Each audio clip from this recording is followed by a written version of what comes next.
Parsha's Tazria. Right now, it's right in between the Arbor Parshas. Yeah. So we can concentrate on Parsha Tazria uniquely. Yeah. Okay, I need to get this. Where's the box decision, please? Rabbi, in the last 21 years, have we ever done Parshas Tazria? Probably not. Almost, probably 19. Who's the next comment? Either Tazria, Mitzvah, it's a Parsha Pedish. Tazria. Tazria.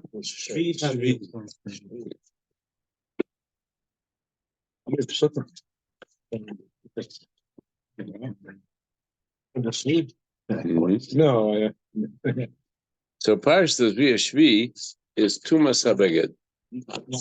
What's the better reason? Tuma on the clothing. On the corner, it could become trained. Calm down. Come on, clothing. Come on the clothing. How does clothing become common? From Sharats? Yeah. That's the only way, no? Yeah, wash it in the mikvah. Yeah, so it starts before she starts the shishi. It starts the pasuk to Zayin Babeged. Yeah, boy. Negat Shabbat Beged Timur Beged Pishtim. It has to be either wool or linen. And Chazal or Bishti or Be'er of the Pishtim with some or Be'er of Kli Melachas, or it could be a leather garment. Those are the only things that it can happen to. And it can only happen either. It will happen either on the warp or the warp or the wolf. That's Shiur. You guys don't know what that is? Ah, these New Yorkers. Calm down, New York. It's how you weave a garment. One is going this way, one's going that way. Well, I've seen looms. I've never really understood.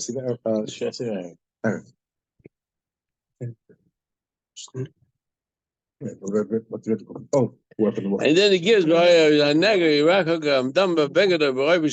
Chazal tell us it can only happen on either one of these three, either on a wool or a linen garment or a leather garment, and for the garment that would have to be made out of white because it was made out of any color, you couldn't tell the tzaras.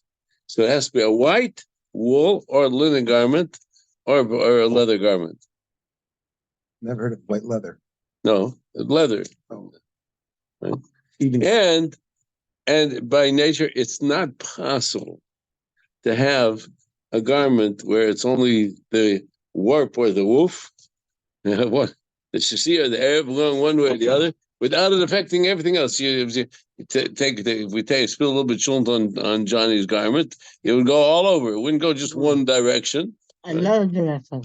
Oh, if it's a series of painkillers, same thing. Yeah, almost. Yeah. I'm Right. So that's it's in itself. Chazal said there's no way that Tzaras HaBeged can be called a natural phenomenon. No way that can be called a natural phenomenon, right? And it's there to become the ones who get he takes the garment, he put away the garment. The garment didn't do anything bad. Right? Maybe you say negat tzaras on a person because it's Lashon Hara, Shemra, he was right, there was sinless chinam. So therefore the person was made to suffer. But the garment, so I say, but what it costs. You know what it costs to have a linen garment or a woolen garment? I don't know. But there were lots of linen and wool garments. Right? So you have to say, it's not the garment the man is meant, the person should be meant. But then if he can so then, and if it's still there, it's you burn either the whole garment, as pasuk to nun base, or you burn only the warp or the woof. The warp or the woof, you burn only one direction. Unthread the entire garment. I guess so. But that's not usual. Right?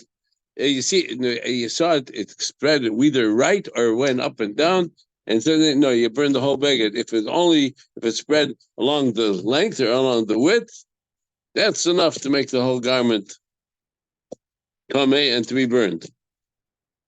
But in order to burn it, you'd have to unweave the garment. No. It means that if you see it happening in only one direction, you still have to burn the whole garment. The whole garment. Oh. Yeah.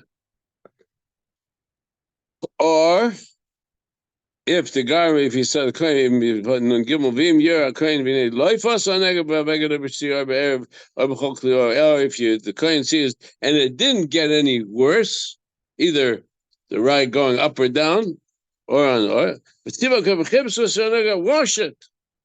Okay. And what happens if a person's on and washed it anyway? I mean, technically, Saras is a living thing that it can grow. Well, we could imagine that it could be some form of mold, but that's again it would affect colored clothing and it would affect any other type of linen material as well. So then we get to Shvi.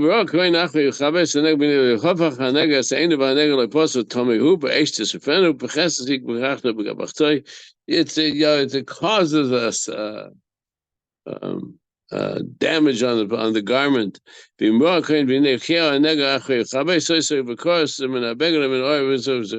see that if it's spread, if the kohen saw that after you washed it, it came back.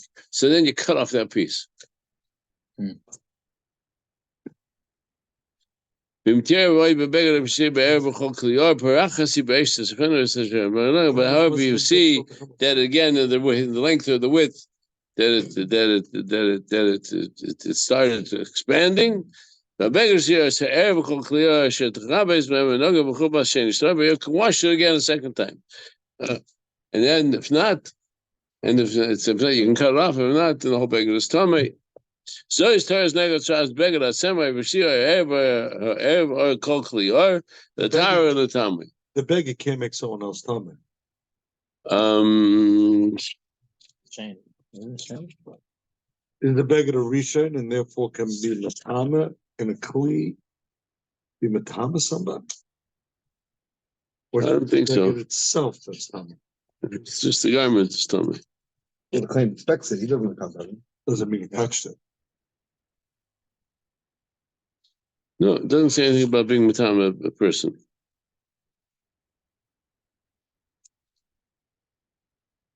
To everybody, the Ramban, the Kli Yakar, the Safarna, they all get into understand this definite Saras.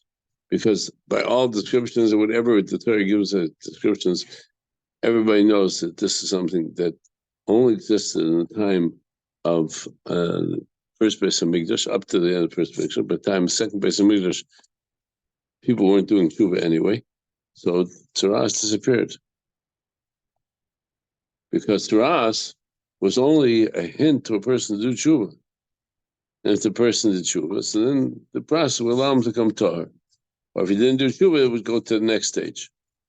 And so everybody says that even though it's written in sequence, first Tumas Adam, and then Tumas Abeged, and then Tumas Abayis, but really, the real way that it really happens, first it affects the person's begodim, and then it affects the person's house, and then it affects the person physically. The person didn't do tshuva. And ultimately, the person did tshuva, then they send him outside the machane until he does tshuva, and the tzaras goes away. And it can be matayar him from tzaras. So there is no medical description for an ailment that disappears because of tshuva. So yeah, go ahead. Yeah. So here's the question: if tzaras is supposed to be a cause and effect, like if you talk lashon hara, you can get tzaras. That's the cause and effect, right? Okay. And people aren't listening, and they're still talking lashon hara. So why did Hashem take it away? Why did He just continue giving it to them until they wake up? They go, listen, I don't want this. How do you know we are not suffering from it right now? Because we can't see it, because our lashon hara and our sin has affected our ability to even see it on each other. Those may be there. Yeah, because it's by definition, it's a ruchnis dikamachal. And only Kohen and Tahar and the Midrash can declare. So if you take a look at, the Abdama, the Psicha to Chafetz Chaim Lashon Hara. He says that speaking Lashon Hara, says a person have to know that when a person comes to Elam Emes, right? Whatever limb on their body that they didn't have error with, that limb doesn't get Tchias HaMesim. So the neshamas are running around Gan Eden, missing an arm, a leg, missing a tongue, missing their eyes, missing their ears.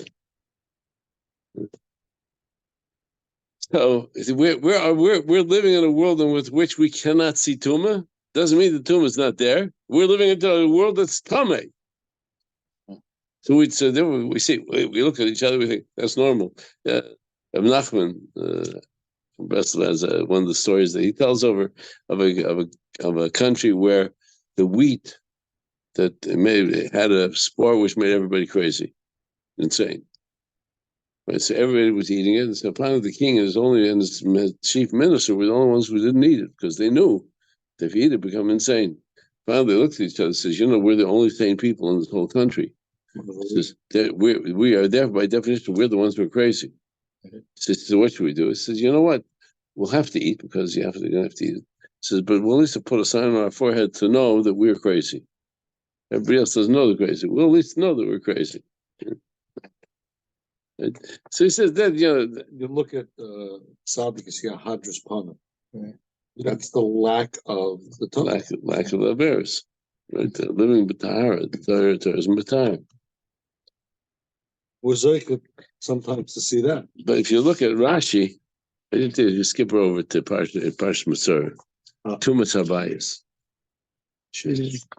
That's the Revi, which is Yudal Lamed Gimel. Yeah. Yedav Shel Moshe L'Aaron Lemor Kisdavar L'Eretz Canaan, Sh'nei L'Chem L'Achuz L'Sati Neged Shas B'Beis Eretz Achuz Ascher. The Hashem will give tzaras in the person's home. Right? So Rashi points out, "V'nosati neged tzaras posted lamadalad." It's good news.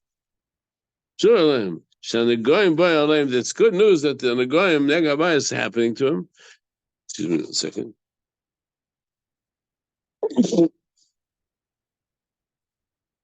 It's called matzah fever. Run down. It's either run down or I'm allergic to the dust.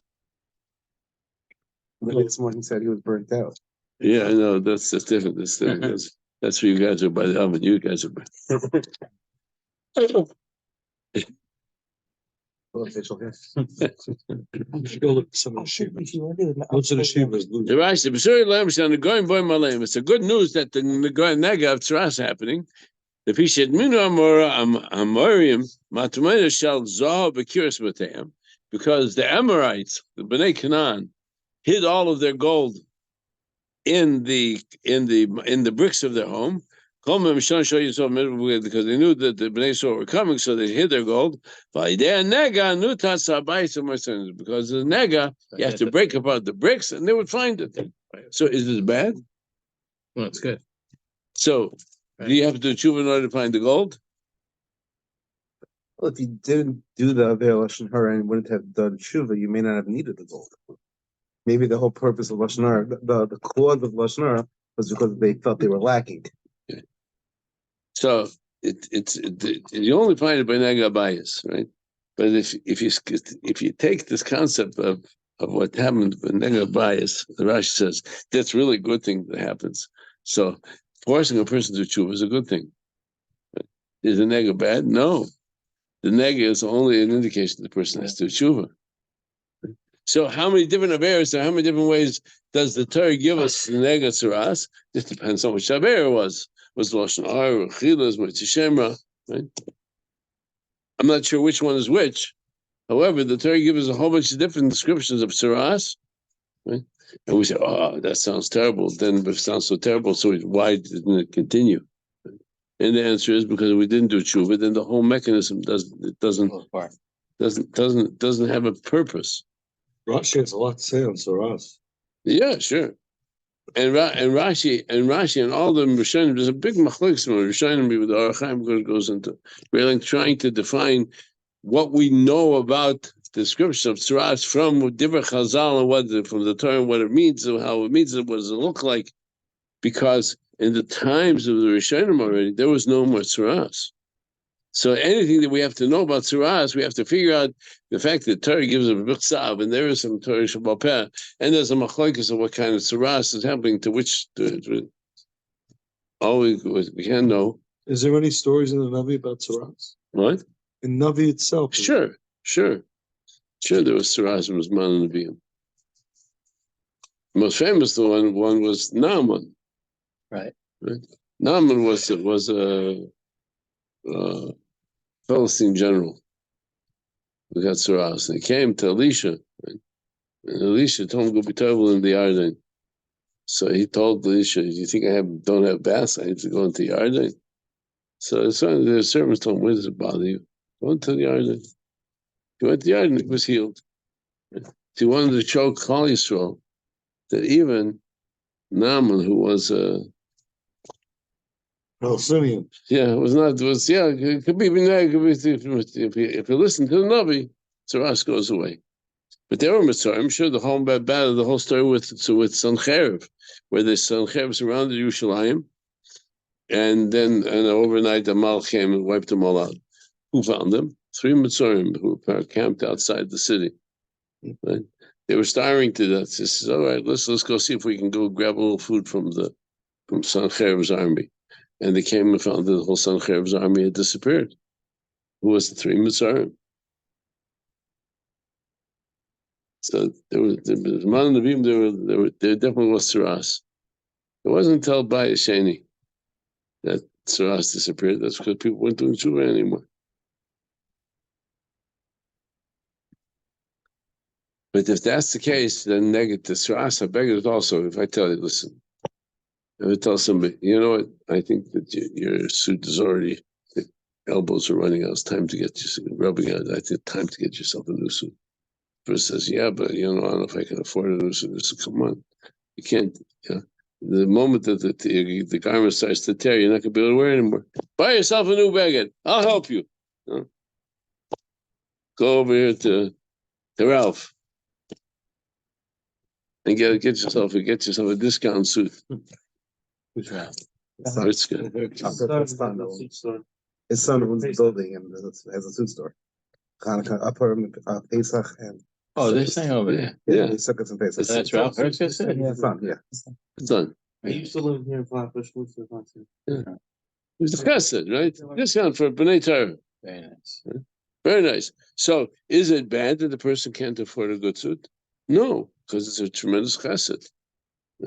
So, tzuras habeged is an opportunity to tell a person, listen, it's time to get yourself a new suit. Is it bad? No. Is it uncomfortable because the person has to go through the whole process of saying, the guy has to, this garment, forget this beged. He can't wear it anymore. So we must be talking about there must be somebody poor, because otherwise the person wouldn't care. Let burn the beged. Got tzuras. It's got a person. If you tell the person, listen, there's mold on your on the beged, and you can never get rid of the mold. Once there's mold on the garment, it's going to ruin the garment. Did they burn it before speaking to the Kohen? No. So they had to go to the Kohen. They go to the Kohen first. The Kohen has to see it, put it away, and then see if it spread. If it didn't spread, they can wash it, and if it came back, then you burn We're it. going on the assumption that they were able to see it. Yeah. The same way the Then I know. Kohen could see it. It wasn't like you could just burn it and forget about it. That's right. Because if you burnt it and forgot about it, then it'd pop up on another beged. Yeah, because the person has to do tshuva. The whole process is an opportunity for tshuva. So I thank you for reminding me that I need a new suit. However, everybody, all unfortunately, the Sephron is very explicit. I think this. Let me just point out the Sephron over here. It says because he's like on the.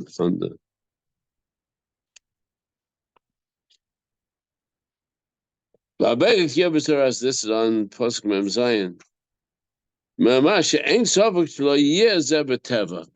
There's no way that this is natural phenomenon. Because these different descriptions that describes here would never happen to a garment. If it has colors, you wouldn't be able to tell. The reason why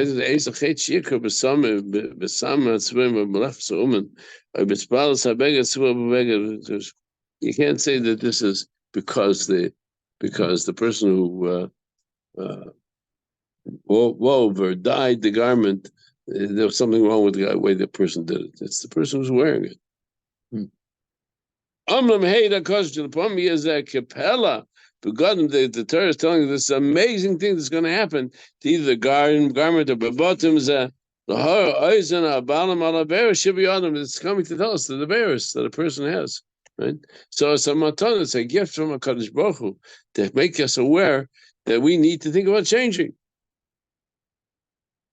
So when we start to complain about, oh, this is happening, it's only because Hashem cares about us enough to make it so that we should think about the time to do tshuva.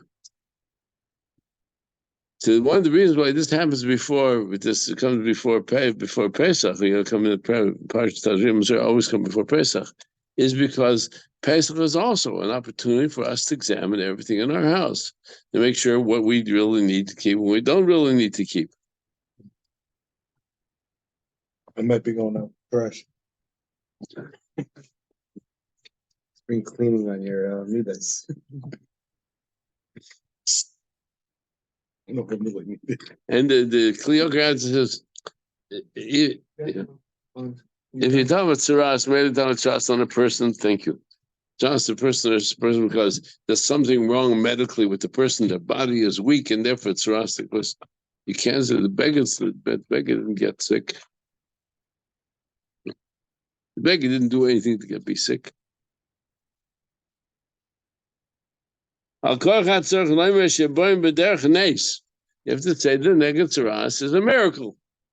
It seems that Hashem waking us, tapping us on the shoulder, and saying, "Pay attention." These are all miracles. I mean, to sign without hurting the person. He says, and the most obvious cause for this is arrogance. There was an old anecdote told about a person they said to the tailor, he made the most beautiful suits, custom tailored.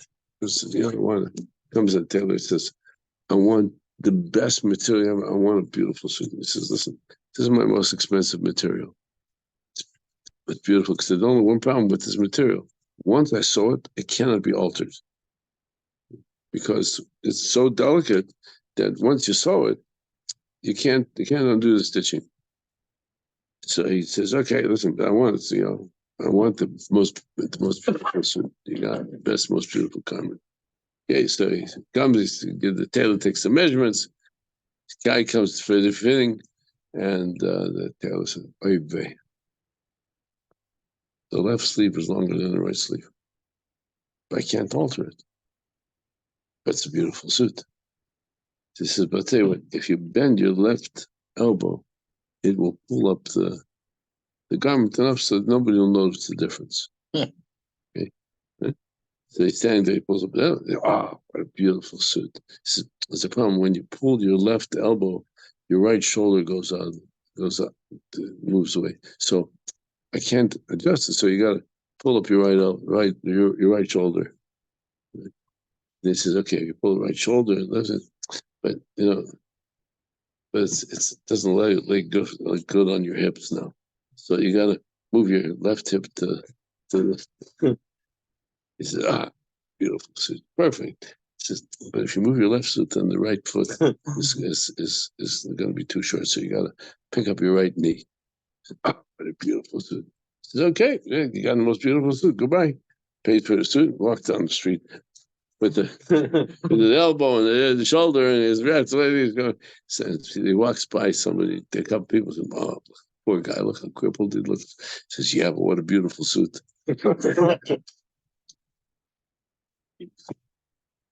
Yeah. And that's what, the Torah is telling us, pay attention to what is not fitting, what's not working well. Because when we do the things that we're supposed to do it, then everything fits. All the pieces fit together. And if they're not fitting together, it's only because we're not fitting together. And the proof is Sar Sabayas. Sar Sabayas was Badavka. So we should break apart the bricks, the mortar and bricks of the house, and find a treasure. Is that something wrong? No, except we have to go through the process of breaking apart the bricks and the mortar of the house in order to find the.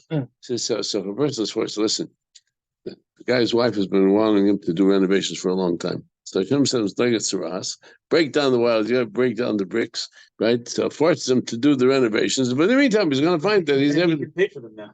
He's got to wait to pay for it. Yeah, all of a sudden, I broke open my basement this week, Rabbi. I didn't find any gold.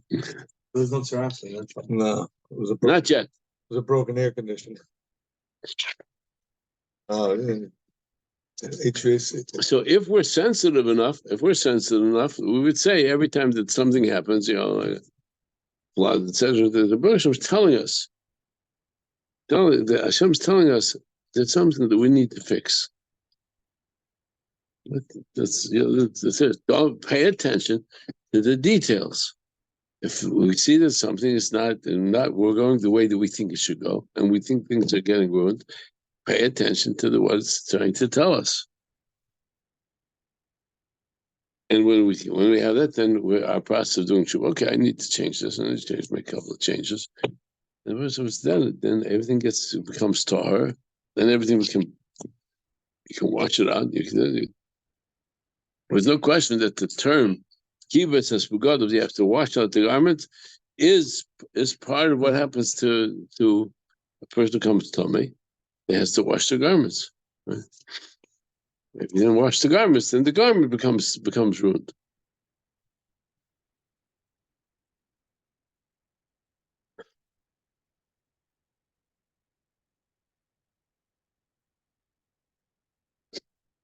If they had a colored suit and they weren't able to see it, It's never becomes Some a tummy. different color. sorry? It never becomes tummy. Right, but then how would they know what they need to work on? They wouldn't. It'll only happen on a white wool or linen garment, or a piece of leather. So if a person didn't have a solid white garment, That's That was wool right. linen. as well, and they wouldn't know what to work on, what to do tshuva on. That's right. Then how would they know what to do tshuva on, what to work on? The Hashem will send it. If he doesn't think about tshuva, Hashem will send nega babayis. Will send him a nega on his flesh. So if it didn't have to go to the beggar first. Right. It could have gone straight to the bias or to the glove. Right. But that's that's the sequence. And the sequence is backwards because the Parsha starts off nega up the person's ras on their barb. Sorry, then it goes to nega nega bias, where it's the reverse of the consequence. The Torah goes first, fix the walls of your house. If not, you have to change your garment. If not, Chas v'Shalom becomes nega botzer. Right? But the Torah, so the Kli Yakar and the Ramban says, but Hashem said, pay attention. It comes from Sinas Chanim, it comes from Chil's Chanim, but Hashem Ra. That's the ultimate. If you don't pay attention, that's the ultimate. He says, as Kodesh Baruch Hu, as the Kodesh Baruch Hu warned Mitzvah Paroi. Moshe Rabbeinu, the first time Moshe Rabbeinu comes into Paroi, he warns him that it's going to be Makas B'charis right away. I waited until I asked to tell 10 Makas. Yeah, wait until 10 Makas.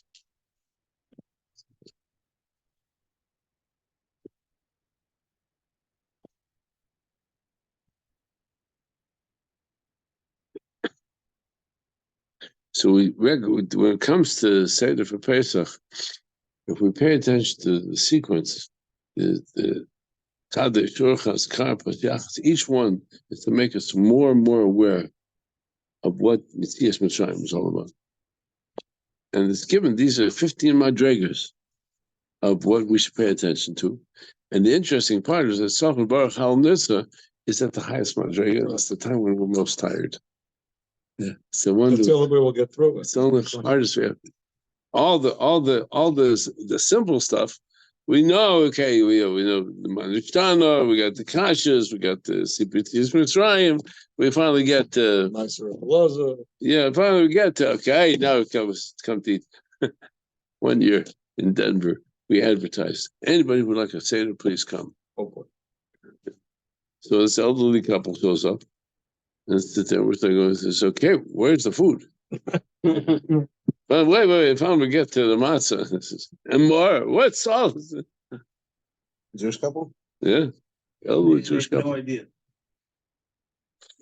No, they're used to synagogue seders where you come in and say everything and sit down and they serve the meal. They eat. Yeah. Yeah, that was last time we advertised.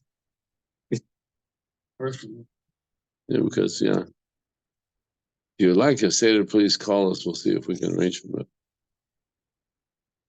But that's because we're living in a world where the world doesn't see the cause and effect of everything's happened. So besides the eclipse and besides the earthquake, so we're talking about last Shabbos, everything happened.